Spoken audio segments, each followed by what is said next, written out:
من جزار وعربية أكل في الشارع بقى عنده مطعم وهو ما يعرفش. المحشي كان سر تسميته بأبو لسعة. عياله فتحوا له المطعم وفاجئوه بيه لما اتشهر واتعرف وسط أفخم المطاعم في مصر ووصل لبره كمان. أكل فلاحي أصيل زي ما بيقول الكتاب وكله بلدي، والطواجن والمحمر والمشمر أكبر دليل. مطعم أبو لسعة وراه حكاية هقولك عليها في الفيديو ده.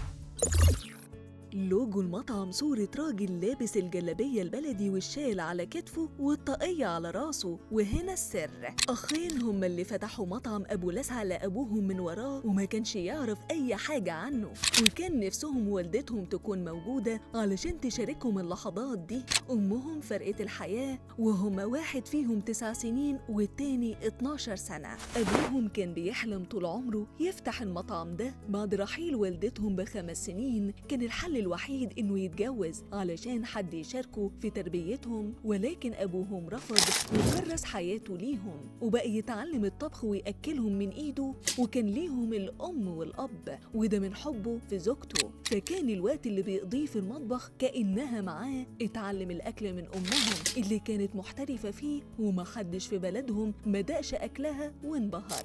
هو كان جزار وساب شغلانته دي واشتغل بدل الواحدة 2 وفتح عربية للأكل لمدة 20 سنة، وده كله علشان يحوش الفلوس لتعليمهم ويسفرهم بره لمدة 10 سنين يدرسوا بيزنس. وحتى لما سافروا كمل في العربية علشان يبعت لهم فلوس يصرفوا منها. علشان كده لما خلصوا ورجعوا مصر قرروا يردوا له جزء من اللي عملوا علشانهم ويفتحوا له المطعم، وقرروا إنهم مش هيقولوا له إلا بعد ما يتشهر والكل يجرب الأكل بتاعه.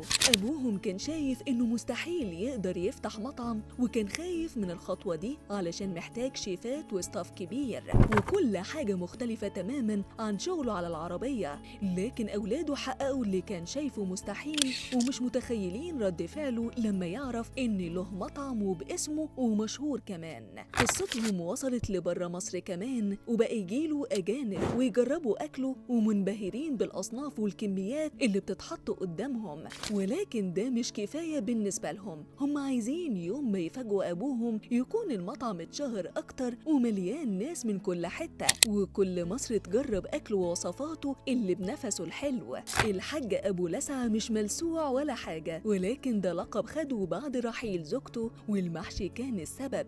كان دايما بيحب ياكله من إيديها هو وعياله، ولما كان يجرب يعمله كان يطلع ملسوع منه، علشان كده اتقال عنه أبو لسعة. وبقى المحشي من أكتر الأكلات اللي بتطلب منهم في المطعم دلوقتي، وبيقولوا لو ما كلتوش محشي أبو لسعة يبقى لسه ما دقتوش محشي قبل كده.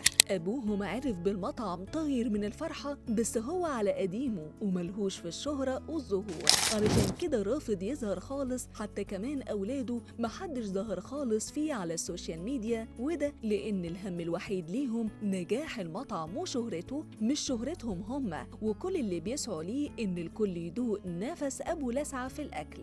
مطعم أبو لسعة بينافس مطعم حجوجة في الأكل الفلاحي. أصل أبو لسعة بلدي وبتاع بلدي، كل حاجة بيعملها من الصفر، من أول خبز العيش الفلاحي وكله على عينك يا تاجر وانت قاعد بره شايف كل حاجة بتتحضر قدامك. أكل مطعم أبو لسعة بيتي وهتحسوا فيه طعم نفس الست الوالدة كده، وده لأن كل اللي بيعملوا الأكل ستات بيوت من الدرجة الأولى ومن الفلاحين.